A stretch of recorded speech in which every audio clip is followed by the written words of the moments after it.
ஓம் சாந்தி. 23/11/2025 அவ்யக்த Bapdada. Revise date 31/12/2007 Madhuban. புது வருடத்தில் இடைவிடாத மகாதானியாக, இடைவிடாமல் தடையற்றவராகவும், இடைவிடாத யோகியாகவும் மற்றும் சதா வெற்றி மூர்த்தியாகவும் ஆகுங்கள். இன்று பாப்தாதா தன் முன்னால் 2 சபைகளை பார்த்து கொண்டிருக்கின்றார். ஒன்று சாக்கார ரூபத்தில் முன்னால் அமர்ந்திருப்பவர்கள், மற்றொன்று தூரத்தில் அமர்ந்திருந்தாலும் உள்ளத்தின் நெருக்கத்தில் தென்பட்டு கொண்டிருப்பவர்கள். 2 சபைகளுடைய சிரேஷ்டமான ஆத்மாக்களின் நெற்றிகளில் ஆத்ம தீபம் பிரகாசித்து கொண்டிருக்கிறது. எவ்வளவு அழகான ஜொலிக்கின்ற காட்சியாக இருக்கிறது! ஒரே எண்ணம், ஒரே மனோநிலையில் நிலைத்திருந்து இறை அன்பில் மூழ்கி இருக்கக்கூடிய ஒருமுகப்பட்ட புத்தியின் மூலமாக தன்னை இறை அன்பில் மூழ்கடித்து கொண்ட நீங்கள் அனைவரும் எவ்வளவு அன்பானவர்களாக இருந்து கொண்டிருக்கிறீர்கள்! நீங்கள் அனைவரும் கூட இன்று விசேஷமாக புது வருடத்தை கொண்டாடுவதற்காக வந்து சேர்ந்துள்ளீர்கள். பாப்தாதாவும் கூட அனைத்து குழந்தைகளின் ஊக்கம், உற்சாகத்தை பார்த்து, பிரகாசிக்கக்கூடிய ஆத்ம தீபத்தை பார்த்து மகிழ்ச்சி அடைந்து கொண்டிருக்கின்றார். இன்றைய நாள் சங்கமத்தின் நாள், அதாவது பழைய மற்றும் புதிய வருடத்தின் சந்திப்புக்கான நாள். பழைய வருடத்திற்கான விடைபெறுதல் மற்றும் புதிய வருடத்திற்கான வாழ்த்துக்களும் நடைபெறப் போகின்றது. புது வருடம் என்றால் புதிய ஊக்கம், உற்சாகம், அதாவது சுயமாற்றத்திற்கான ஊக்கம், அனைத்து பிராப்திகளையும் பலன்களையும் தன்னிடத்தில் பெற்று அதனை பார்க்கும்போது கிடைக்கின்ற உற்சாகம். உலகத்தில் உள்ளவர்கள் கூட இந்த உற்சவத்தை கொண்டாடுகிறார்கள். அவர்களுக்கு அது ஒரு நாளுக்கான உற்சவமாகும். ஆனால் அதிர்ஷ்டசாலியான அன்பான குழந்தைகளாகிய உங்களுக்கு சங்கம யுகத்தின் ஒவ்வொரு நாளும் உற்சவம்தான். ஏனெனில் குஷியினுடைய உற்சாகம் இருக்கிறது. உலகத்தில் உள்ளவர்களோ அணைந்திருக்கும் விளக்கை ஏற்றி புது வருடத்தை கொண்டாடுகிறார்கள். மேலும் பாப்தாதாவும் மற்றும் நீங்களும் நாலா பக்கங்களிலும் உள்ள அனைத்து ஏற்றப்பட்ட தீபங்களுடன், ஆத்ம தீபங்களுடன் உற்சவத்தை கொண்டாட வந்திருக்கிறீர்கள். அவர்கள் வழக்கு முறைக்காக பெயரளவில் கொண்டாடுகிறார்கள். நீங்கள் அனைவருமோ ஏற்றப்பட்ட தீபங்களாக இருக்கிறீர்கள்.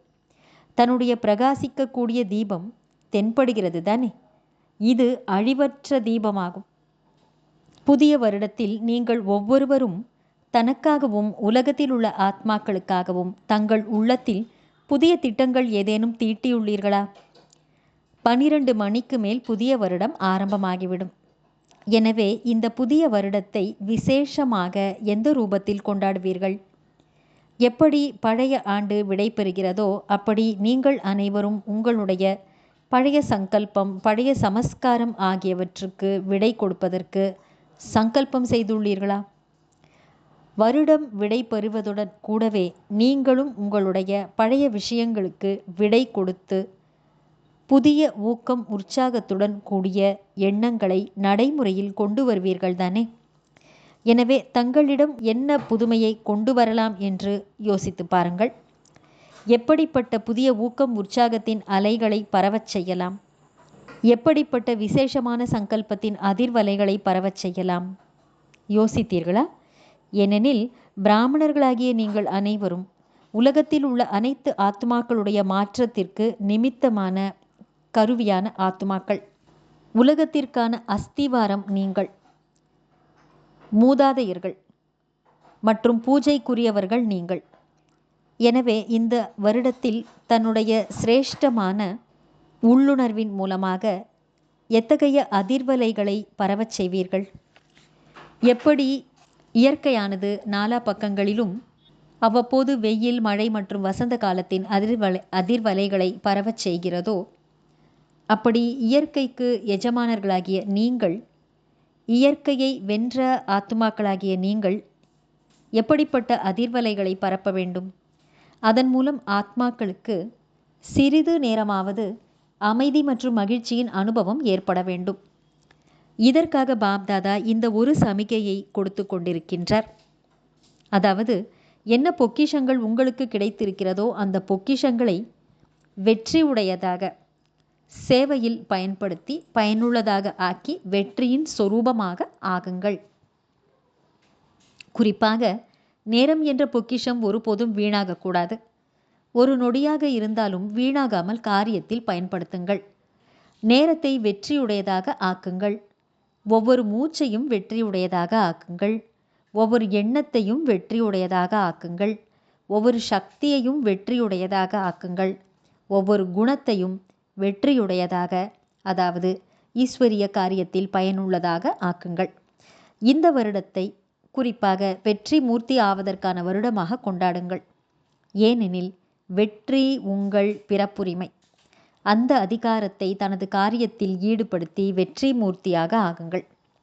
ஏனெனில் இப்பொழுது நீங்கள் பெறும் வெற்றி அநேக பிறவிகள் உங்கள் கூடவே இருக்கக்கூடியது. உங்களுடைய நேரம் என்ற பொக்கிஷம் அரை கல்பத்திற்கான பலனை முழுமையாக கொடுக்கக்கூடியது. நிகழ்காலத்தை பயனுள்ளதாக ஆக்கும்போது அது முழு காலத்திற்குமான வெற்றியின் பலனை பெற்றுத்தரும். மூச்சை வெற்றியுடையதாக ஆக்கும்போது அதன் விளைவாக எதிர்காலத்தில் அனைத்து ஆத்மாக்களும் முழு காலத்திற்கும் ஆரோக்கியத்துடன் இருப்பார்கள். நோய் என்ற வார்த்தை கூட இருக்காது. மருத்துவர்களுடைய துறை என்பதே இருக்காது. ஏனெனில் மருத்துவர்கள் என்னவாகி விடுவார்கள்? ராஜாக்களாகி விடுவார்கள் இல்லையா? உலகத்திற்கு எஜமானர்களாக ஆகிவிடுவார்கள். ஆனால் இந்த நேரம் உங்களுடைய மூச்சை பயனுள்ளதாக ஆக்குங்கள். மேலும் அனைத்து ஆத்மாக்களும் ஆரோக்கியமாக இருப்பதற்கான பலனை நீங்கள் பெறுவீர்கள். அதே போல்தான் ஞானத்தினுடைய பொக்கிஷம். அதனுடைய பலனாக ஸ்வர்க்கத்தில் உங்களுடைய ராஜ்யத்தில் நீங்கள் அத்தனை புத்திசாலியாக சக்திசாலியாக ஆகிவிடுவீர்கள். அதாவது அங்கே எந்த மந்திரியிடமும் அறிவுரை கேட்பதற்கான அவசியம் என்பதே இருக்காது. தானே புத்திசாலியாகவும் சக்திசாலியாகவும் இருப்பீர்கள். சக்திகளை பயனுள்ளதாக ஆக்குவதன் மூலம் அதனுடைய பலனாக அங்கே அனைத்து சக்திகள், குறிப்பாக தர்மத்தின் மீது அதிகாரம், ராஜ்யத்தின் மீது அதிகாரம் என்ற 2 அதிகாரங்களை பெறுகிறீர்கள். குணங்கள் என்ற பொக்கிஷங்களை வெற்றியுடையதாக பயனுள்ளதாக ஆக்கும்போது அதனுடைய பலனாக தேவதை என்ற பதவி, அதாவது தெய்வீக குணம் நிறைந்தவராக ஆகிறீர்கள். மேலும் கூடவே இப்பொழுது கடைசி பிறவியில் உங்களுடைய சிலைகளுக்கு பூஜை செய்யும்போது என்ன மகிமை பாடுகிறார்கள்? சர்வகுண சம்பன்னம், அனைத்து குணங்களும் நிறைந்தவர்கள் என்று மகிமை பாடுகிறார்கள். எனவே இந்த நேரத்தை வெற்றியுடையதாக ஆக்குவதன் மூலம் பலன் தானாகவே கிடைத்து விடுகிறது. அதனால் சோதித்து பாருங்கள். அதாவது பொக்கிஷங்கள் கிடைத்துள்ளது, அதனால் நிரம்பியுள்ளீர்கள். ஆனால் அதை தனக்காகவும் உலகத்திற்காகவும் எந்த அளவு பயன்படுத்துகிறேன், வெற்றியுடையதாக ஆக்குகிறேன் என்று பாருங்கள். பழைய வருடத்திற்கு விடை கொடுக்கும்போது பழைய வருடத்தில் சேமிப்பு செய்து வைத்திருந்த பொக்கிஷங்களை பயனுள்ளதாக ஆக்கினேனா, எவ்வளவு தூரம் ஆக்கினேன், இதை சோதித்து பாருங்கள். மேலும் வரப்போகும் ஆண்டில் கூட இந்த பொக்கிஷங்களை வீணாக்குவதற்கு பதிலாக பயனுள்ளதாக வெற்றி நிறைந்ததாக ஆக்கியே தீர வேண்டும். ஒரு நொடி கூட மேலும் எந்த ஒரு பொக்கிஷத்தையும் வீணாக்கவும் கூடாது. முன்பே சொல்லப்பட்டது. அதாவது சங்கம யுகத்தின் ஒரு நொடி என்பது ஒரு நொடி அல்ல, முற்றிலும் ஒரு வருடத்திற்கு சமமாகும். ஒரு நொடி தானே வீணானது என்று நினைக்காதீர்கள். இதைத்தான் கவனக்குறைவு என்று கூறுகிறோம். பிரம்மா பாபாவிற்கு சமமாக, சம்பன்னமாக மற்றும் சம்பூர்ணமாக ஆக வேண்டும் என்பதுதான் உங்கள் அனைவருடைய லட்சியமாகும். பிரம்மா பாபா அனைத்து பொக்கிஷங்களையும் ஆரம்பத்திலிருந்து இறுதி நாள் வரை பயனுள்ளதாக வெற்றியுடையதாக ஆக்கினார். அதன் விளைவாக அவர் சம்பூர்ண ஃபரிஷ்தா ஆகியதை நாம் கண்கூடாக பார்த்தோம். நம்முடைய அன்பான தாதியையும் கூட பார்த்தோம். வெற்றியுடையதாக ஆக்கினார்கள். மேலும் மற்றவர்களையும் வெற்றியுடையவர்களாக ஆக்குவதற்கு சதா ஊக்கம், உற்சாகத்தை அதிகரித்தார்கள். எனவே டிராமா பிரகாரம் குறிப்பாக உலக சேவை செய்வதற்கு நிமித்தமாக அலௌகீக பாத்திரத்தை பெற்றார்கள். எனவே இந்த ஆண்டில் நாளை முதல் ஒவ்வொரு நாளும் தன்னுடைய சார்ட்டை வையுங்கள். என்ன மற்றும் எவ்வளவு வெற்றியுடையதாக பயன்படுத்தப்பட்டது அல்லது எவ்வளவு வீணடிக்கப்பட்டது. வெற்றி என்னுடைய பிறப்புரிமை என்ற நினைவின் சொரூபமாக ஆகுங்கள். வெற்றி எனது கழுத்து மாலை. வெற்றி சுரூபமாக ஆவதுதான் சமமாக ஆவதாகும். பிரம்மா பாபாவின் மீது அன்பு உள்ளது தானே? பிரம்மா பாபா அனைத்தையும் காட்டிலும் எதன் மீது அதிகமாக அன்பு செலுத்தினார் தெரியும் அல்லவா? எதன் மீது அவருடைய அன்பு இருந்தது? முரளியின் மீது. கடைசி நாள் கூட முரளியின் பாடத்தை அவர் தவறவிடவில்லை. சமமாக ஆவதில் சோதனை செய்யுங்கள். பிரம்மா பாபாவுக்கு எதன் மீது அன்பு இருந்தது? பிரம்மா பாபாவின் அன்புக்கு கைமாறு செய்வதென்றால் எதன் மீது தந்தைக்கு அன்பு இருந்ததோ அதன் மீது எனக்கும் அன்பு தானாகவே இயல்பாகவே இருக்க வேண்டும். மேலும் பிரம்மா பாபாவின் விசேஷம் என்னவாக இருந்தது? சதா விழிப்புணர்வுடன் இருந்தார். கவனக்குறைவாக இருக்கவில்லை. கடைசி நாள் கூட எத்தனை விழிப்புணர்வுடன் தன்னுடைய சேவையின் கதாபாத்திரத்தை செய்து முடித்தார். சரீரம் பலகீனமாக இருந்தது என்றாலும் கூட எத்தனை விழிப்புணர்வுடன், அமர்வதற்கு எந்த ஆதாரத்தையும் எடுத்துக்கொள்ளாமல் மேலும் மற்றவர்களுக்கு விழிப்புணர்வை கொடுத்து விட்டு சென்றார். 3 விஷயங்களுக்கான மந்திரங்களை கொடுத்து விட்டு சென்றார். எல்லோருக்கும் நினைவிருக்கிறது இல்லையா? எனவே எவ்வளவு விழிப்புணர்வுடன் இருப்பீர்களோ, எவ்வளவு அவரை பின்பற்றுவீர்களோ அந்த அளவு கவனக்குறைவு முடிந்து போகும். கவனக்குறைவின் விசேஷமான பேச்சுக்களை பாப்தாதா நிறைய கேட்டுக்கொண்டே இருக்கின்றார். தெரியும் அல்லவா? ஒருவேளை இந்த 3 வார்த்தைகளை நிராகாரி, நிர்விகாரி, அகங்காரி இவற்றை சதா தன்னுடைய மனதில் மீண்டும் மீண்டும் கொண்டு வந்தீர்கள் மற்றும் உணர்ந்தீர்கள் என்றால் தானாகவே சகஜமாகவே அவருக்கு சமமாக ஆகிவிடுவீர்கள். எனவே ஒரு விஷயத்தை வெற்றியுடையதாக ஆக்குங்கள். வெற்றி மூர்த்தியாக ஆகுங்கள். பாப்தாதா குழந்தைகளுடைய இந்த வருடத்திற்கான ரிசல்ட்டை பார்த்தார். என்ன பார்த்தார்? மகாதானியாக ஆகியுள்ளீர்கள். ஆனால் தொடர்ச்சியான மகாதானியாக, முற்றிலும் மகாதானியாக, முடிவற்ற மகாதானியாக. எனவே தொடர்ச்சியாக, முற்றிலும் அல்லது முடிவற்ற என்ற வார்த்தையை கோடிட்டு கொள்ளுங்கள். தொடர்ச்சியான மகாதானியாக, தொடர்ச்சியான யோகியாக, தொடர்ச்சியாக தடையற்றவராக ஆக வேண்டியது இப்பொழுது அவசியம். அதாவது அகண்ட மகாதானி, அகண்ட யோகி, அகண்ட தடையற்றவர். இவ்வாறு முற்றிலும் ஆகிவிட்டீர்களா? ஆக முடியுமா? முதல் வரிசையில் அமர்ந்திருப்பவர்கள் சொல்லுங்கள், ஆக முடியுமா? முடியும் என்றால் கை உயர்த்துங்கள். மதுபன் நிவாசிகள் கூட கைகளை உயர்த்துகிறீர்கள். பாப்தாதா மதுபன் நிவாசிகளை முதலில் பார்க்கின்றார். மதுபன் மீது அன்பு உள்ளது. சாந்திவன் அல்லது பாண்டவ பவன் அல்லது யாரெல்லாம் தாதியின் கரங்களாக இருக்கிறீர்களோ அனைவரையும் கவனத்துடன் பாப்தாதா பார்க்கின்றார். ஒருவேளை அக்கண்ட அதாவது தொடர்ச்சியான நிலையை அடைந்து விட்டீர்கள் என்றால் மனதின் மூலமாக சக்திகளை பரவச் செய்யும் சேவையில் தன்னை பிஸியாக வைத்துக் கொள்ளுங்கள். வார்த்தைகளின் மூலம் ஞானத்தினுடைய சேவையை மற்றும் கர்மங்களின் மூலம் குணங்களை தானம் செய்யும் சேவை, குணத்தின் மூலமாக உதவி செய்யும் சேவையை செய்யுங்கள். இன்றைய காலகட்டத்தில் அஞ்ஞானி ஆத்மாக்களாக அறியாமையில் இருந்தாலும் பிராமண ஆத்மாக்களாக இருந்தாலும் சரி, அனைவருக்கும் குண தானம் மற்றும் குணத்தினால் சகயோகம் கொடுத்து உதவி செய்வது என்பது அவசியமாக உள்ளது. ஒருவேளை நீங்கள் சகஜமாக எளிமையான ரூபத்தில் எடுத்துக்காட்டாக ஆகியிருப்பீர்கள் எனில் தானாகவே குணமூர்த்தியினுடைய சகயோகம் அவர்களுக்கு கிடைத்துவிடும். இன்றைய காலகட்டத்தில் பிராமண ஆத்மாக்கள் கூட யாரையாவது முன்மாதிரியாக பார்க்க விரும்புகிறார்கள், கேட்பதற்கு விரும்புவதில்லை. தங்களுக்குள் என்ன சொல்லிக் கொள்ளுகிறீர்கள்? யார் அவ்வாறு ஆகியிருக்கிறார்கள்? எனவே கண் கூடாக குணமூர்த்தியை பார்க்க விரும்புகிறார்கள். எனவே கர்மத்தின் மூலமாக குறிப்பாக குணத்தினுடைய உதவியை, குணத்தினுடைய தானத்தை செய்வது அவசியமாக இருக்கிறது. கேட்பதற்கு யாருமே விரும்புவதில்லை, பார்ப்பதற்கு விரும்புகிறார்கள். அதனால் இப்போது இதை குறிப்பாக கவனத்தில் வைத்துக் கொள்ளுங்கள்.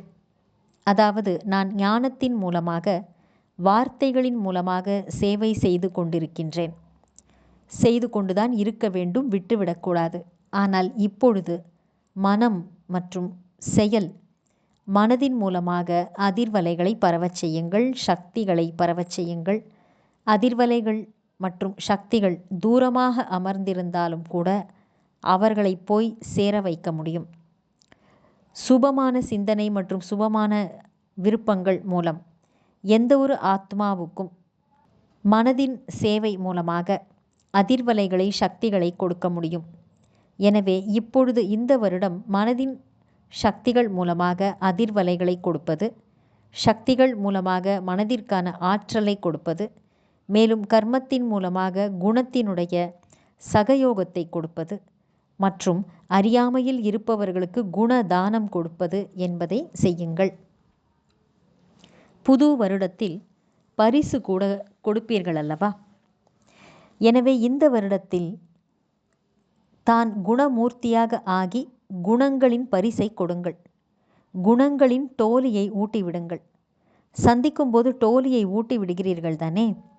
டோலியை ஊட்டி விடும் பொழுது குஷி ஏற்படுகிறது தானே? எந்த ஆத்மாக்களாக இருந்தாலும் பாபாவின் கையை விட்டு போனவர்கள் கூட டோலியை நினைவு செய்கிறார்கள். மற்ற விஷயங்களை மறந்து விடுகிறார்கள். ஆனால் டோலி நினைவுக்கு வருகிறது. எனவே இந்த வருடம் எந்த ஒரு டோலியை ஊட்டி விடுவீர்கள்? குணங்களின் டோலியை ஊட்டிவிடுங்கள். குணங்களுடைய பிக்னிக் செய்யுங்கள். ஏனெனில் நேரத்தின் நெருக்கத்தின் பிரகாரம், மேலும் தாதியின் சமிக்ஞையின் பிரகாரம் நேரத்தின் முழுமை முடிவடையக்கூடிய நேரம் என்பது எப்பொழுது வேண்டுமானாலும் திடீரென்று நடக்கலாம். எனவே தந்தைக்கு சமமாக ஆவது, மேலும் தாதியின் அன்பிற்கு கைமாறு செய்ய வேண்டும் எனில் இதை அவசியம் செய்ய வேண்டும். அதாவது மனம் மற்றும் கர்மத்தின் மூலமாக சகயோகி ஆக வேண்டும். யார் எப்படி வேண்டுமானாலும் இருக்கட்டும், இவர்கள் ஆகினால்தான் நானும் ஆகுவேன் என்று ஒருபோதும் யோசிக்காதீர்கள். நம்பர் 1 ஆக வேண்டும் என்றால் இவர் ஆனால்தான் நானும் ஆவேன் என்று ஒருபோதும் யோசிக்காதீர்கள். யார் ஆகிறார்களோ அவர்கள் நம்பர் 1 ஆகிவிடுவார்கள். பிறகு உங்கள் நம்பர் 2வதாக ஆகிவிடும். நீங்கள் என்ன 2வதாக ஆவதற்கு விரும்புகிறீர்களா அல்லது நம்பர் 1 ஆவதற்கு விரும்புகிறீர்களா? யாரிடமாவது நீங்கள் 2வது நம்பரை எடுத்துக்கொள்ளுங்கள் என்றால் எடுத்துக்கொள்ளுவார்களா? எல்லோருமே முதல் நம்பர் தான் வேண்டும் என்று சொல்வார்கள். எனவே முதலில் நிமித்தமாக ஆகுங்கள். அதாவது மாற்றத்துக்கு பொறுப்பாளராக இதில் நம்பர் 1ஆக ஆகுங்கள். மற்றவர்களை ஏன் நிமித்தம் ஆக்குகிறீர்கள்? தங்களை நிமித்தமாக்குங்களேன். பிரம்மா பாபா என்ன சொன்னார்? ஒவ்வொரு விஷயத்திலும் தான் கருவியாக நிமித்தமாக ஆகி மற்றவர்களை நிமித்தம் ஆக்கினர். தான் அர்ஜுனனாக ஆகி நடிப்பை நடித்தார். நான் நிமித்தமாக ஆக வேண்டும், நான் செய்ய வேண்டும், மற்றவர்கள் செய்வார்கள், என்னை பார்த்து பிறர் செய்வார்கள் என்று இருந்தார். மற்றவர்களை பார்த்து நான் செய்ய வேண்டும் என்று அவர் இருக்கவில்லை. என்னை பார்த்து மற்றவர்கள் செய்வார்கள். இது பிரம்மா பாபாவின் முதல் பாடமாக இருந்தது. எனவே என்ன செய்ய வேண்டும் என்று கேட்டீர்கள் தானே? வெற்றி மூர்த்தி ஆக வேண்டும். வெற்றியுடையதாக ஆக்கக்கூடிய, பயனுள்ளதாக ஆக்கக்கூடிய வெற்றி மூர்த்தி ஆக வேண்டும். முற்றிலும் என்பது, அதாவது அகண்ட என்பது, அவ்வாறு இருப்பவர்களிடம் மாயை வருவதற்கு தைரியம் என்பதே இருக்காது. யார் எப்பொழுதும் முற்றிலும் மகாதானியாக, தொடர்ச்சியான அகண்ட மகாதானியாக ஆகிவிடுகிறீர்களோ அவர்கள் நிரந்தர சேவாதாரியாக இருப்பீர்கள். பிஸியாக இருப்பீர்கள். மனம் மற்றும் புத்தி உங்களுடைய சேவாதாரியாக இருக்கும். எனவே மாயை எங்கிருந்து வரும்? அதனால் இந்த ஆண்டு என்ன செய்ய வேண்டும்? எல்லோருடைய உள்ளத்தில் இருந்தும் இந்த ஒரு வார்த்தை வெளிப்பட வேண்டும் என்று பாப்தாதா விரும்புகின்றார். அது என்ன? No problem, complete. அதாவது பிரச்சனை எதுவும் இல்லை, நாங்கள் முழுமையாக இருக்கின்றோம். பிரச்சனை எதுவும் இல்லை, ஆனால் முழுமையாக ஆகியே தீர வேண்டும். உறுதியான நிச்சய புத்தி உடையவர்களாக வெற்றி மாலையின் நெருக்கத்தில் மணியாக ஆகியே தீர வேண்டும். சரிதானே? ஆகத்தானே வேண்டும். மதுபன் நிவாசிகள் ஆக வேண்டும். நோ கம்ப்ளைண்ட், எந்த குற்றச்சாட்டும் இல்லை தானே? இல்லை. தைரியம் உள்ளவர்கள் கையை உயர்த்துங்கள். No problem. வாழ்த்துக்கள், வாழ்த்துக்கள், வாழ்த்துக்கள். பாருங்கள், நம்பிக்கையின் கண்கூடான அடையாளம் என்னவென்றால் ஆன்மீக போதை.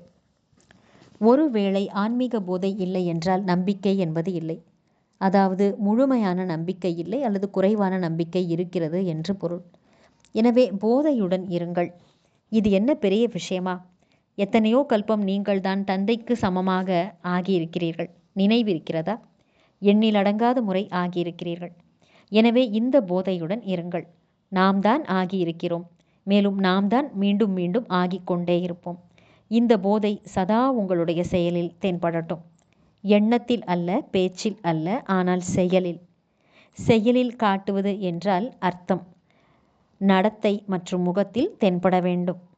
எனவே வீட்டு பாடம் ஹோம்ஒர்க் கிடைத்து விட்டது தானே? இப்பொழுது பார்க்கலாம், நம்பர் வாரியாக வரப்போகிறீர்களா அல்லது நம்பர் 1 வரப்போகிறீர்களா என்று. நல்லது. பாப்தாதாவுக்கு உங்களுடைய அன்பு நினைவுகள் சார்ட்டு, கார்டு, கடிதம், இமெயில் மூலமாக வந்து சேர்ந்தது. கம்ப்யூட்டர் மூலமாக அதிகமாக வந்துள்ளது. பாப்தாதா தூரத்தில் அமர்ந்திருந்தாலும் தன் உள்ளமென்ற சிம்மாசனத்தில் அமர்ந்திருக்கும் குழந்தைகளுக்கு ஒவ்வொரு குழந்தையையும் பெயர் சகிதமாக, விசேஷத்தன்மை சகிதமாக நினைவு கூர்ந்து அன்பு நினைவுகளையும் உள்ளத்தின் ஆசீர்வாதங்களையும் தன் முன்னால் அந்த குழந்தைகளை வெளிக்கொண்டு வந்து கொடுத்து கொண்டே இருக்கின்றார். எல்லோருக்கும் பாபாவின் மீது அன்பு இருக்கத்தான் செய்கிறது என்று பாபாவுக்கு தெரியும். மேலும் பாப்தாதா சதா அமிர்த வேளையில் குறிப்பாக பிராமண ஆத்மாக்களுக்கு விசேஷமாக அன்பு நினைவுகள் ரூபத்தில் பதிலளிக்கின்றார். எனவே தான் என்னவெல்லாம் நல்ல நல்ல விதத்தில் செய்திருக்கிறீர்களோ அன்பை வெளிப்படுத்துவதற்காக குழந்தைகள் மேடையில் காட்சிக்காக வைக்கப்பட்டிருந்த பொருட்களை எல்லாம் குழந்தைகள் செய்து மேடையில் காட்சிக்காக வைக்கப்பட்ட பொருட்களை பாப்தாதா பார்க்கின்றார். அவற்றை மேடையில் வைத்திருக்கிறீர்கள். ஆனால் பாப்தாதாவிடம் மேடையில் வைப்பதற்கு முன்பே வதனத்திற்கு வந்து சேர்ந்து விடுகிறது. நல்லது. நாலா பக்கங்களிலும் பிரகாசிக்கக்கூடிய ஆத்ம தீபமான குழந்தைகளுக்கு, சதா வெற்றி உடையதாக ஆக்கக்கூடிய வெற்றி சொரூபமான குழந்தைகளுக்கு, சதா முற்றிலும் மகாதானியாக, முற்றிலும் தொடர்ச்சியான நிர்விக்னமாக இருப்பவர்களுக்கு, தொடர்ச்சியாக ஞானம் மற்றும் யோகம் நிறைந்து சதா ஒரே நேரத்தில் 3 விதமான சேவையை செய்யக்கூடிய, மனதின் அதிர்வலைகள் மூலமாக, வாயு மண்டலத்தின் மூலமாக, பேசக்கூடிய வார்த்தைகளின் மூலமாக, நடத்தை மூலமாக மற்றும் முகத்தின் மூலமாக, கர்மங்களின் மூலமாக 3 சேவைகளையும் ஒரே நேரத்தில் இணைந்து செய்யக்கூடிய, ஏனெனில் 3ம் இணைந்து செயல்படும் போதுதான் இது நன்றாக இருக்கிறது என்ற பாதிப்பை பிறர் மீது ஏற்படுத்துவதற்கு பதிலாக நல்லவர்களாக ஆவதற்கான பாதிப்பை ஏற்படுத்தும். அப்படிப்பட்ட அனுபவ மூர்த்தியாகி அனுபவத்தை செய்ய வைக்கக்கூடிய குழந்தைகளுக்கு பாப்தாதா புது வருடத்திற்காக பல கோடி மடங்கு அன்பான நினைவுகள் மற்றும் ஆசீர்வாதங்களை தருகின்றார். பாப்தாதாவின் உள்ளம் என்ற சிம்மாசனம் உங்களை சிம்மாசனதாரியாக ஆக்கக்கூடியது. எனவே நாலாபுறங்களிலும் உள்ள குழந்தைகள் முன்னால் அமர்ந்திருந்தாலும், தூரமாக இருந்தாலும், உள்ளம் என்ற சிம்மாசனத்தில் இருந்தாலும் அனைவருக்கும் பெயர் மற்றும் விசேஷத்தன்மை சகிதமாக அன்பான நினைவுகள் மற்றும் நமஸ்காரம். இப்பொழுது வந்திருப்பதைப் போல இனியும் வரக்கூடிய ஆத்மாக்களாக இருப்பதற்கான வரதானத்தை பாப்தாதா குழந்தைகளுக்கு கொடுக்கின்றார். அமர் பவ. இந்த முறை வந்தது போல் பாபாவின் குழந்தையாக என்றும் இருந்து ஒவ்வொரு வருடமும் சந்திக்க வர வேண்டும் என்ற பொருளில் அமர் பவ என்ற வரதானத்தை பாப்தாதா முதல் முறையாக வந்திருப்பவர்களுக்கு தருகின்றார். வரதானம்: குற்றம் சொல்பவர்களுக்கும் குறை சொல்பவர்களுக்கும் கூட குணங்களின் மாலையை அணிவிக்கக்கூடிய இஷ்ட தேவதையாக, மகான் ஆத்மாவாக ஆகுக. விளக்கம்: இன்றைய காலகட்டத்தில் விசேஷமான ஆத்மாக்களாகிய உங்களை வரவேற்கும் சமயத்தில் கழுத்தில் ஸ்தூலமான மாலையை போடுகிறார்கள் எனில், நீங்கள் மாலை போட வருபவர் கழுத்திலேயே அந்த மாலையை அவருக்கே போட்டு விடுகிறீர்கள். அதேபோல குற்றம் சொல்பவர்களுக்கும் கூட குணங்களின் மாலையை அணிவியுங்கள். அப்பொழுது அவர்கள் தானாகவே குண மாலையை உங்களுக்கு திருப்பி அணிவிப்பார்கள். ஏனெனில் குற்றம் சொல்பவர்களுக்கு நீங்கள் குண மாலையை அணிவிப்பதன் அர்த்தம் ஜென்ம ஜென்மாந்திரத்திற்கு அவர்களை பக்தர்களாக உறுதி செய்து விடுவதாகும். இங்கே கொடுப்பது என்பது அநேக முறை பெறுவதாக ஆகிவிடுகிறது. இந்த விசேஷத்தன்மை உங்களை இஷ்ட தேவதையாக, மகான் ஆத்மாவாக ஆக்கிவிடுகிறது. ஸ்லோகன்: தன்னுடைய மனதின் உள்ளுணர்வை எப்பொழுதும் நல்ல சக்திசாலியாக ஆக்கிவிடுங்கள். அப்பொழுது கெட்டது கூட நல்லதாக ஆகிவிடும். அவ்யக்த சமிக்கை. அசரீரி அல்லது விதேகி நிலையின் பயிற்சியை அதிகப்படுத்துங்கள். எவ்வளவுதான் காரியங்களுடைய ஈர்ப்பு நாலா பக்கங்களிலும் ஈர்த்தாலும் கூட, புத்தியானது சேவையின் காரியத்தில் பிஸியாக இருந்தாலும் கூட, அப்படிப்பட்ட நேரத்திலும் அசரீரி ஆவதற்கான பயிற்சியை செய்து பாருங்கள். உண்மையான சேவை எனில் ஒருபோதும் சேவையோடு பந்தனம் என்பது இருக்காது. ஏனெனில் யோகம் நிறைந்த, அதாவது பாபாவின் நினைவு நிறைந்த, யுக்தி நிறைந்த, நல்ல வழிமுறைகளை கண்டறிந்த சேவாதாரி என்றால் அவர்கள் சதா சேவை செய்தாலும் கூட ஓய்வான நிலையில் இருப்பார்கள். சேவை அதிகமாக இருக்கிறது, அதனால் அசரீரி ஆக முடியவில்லை என்பது கிடையாது.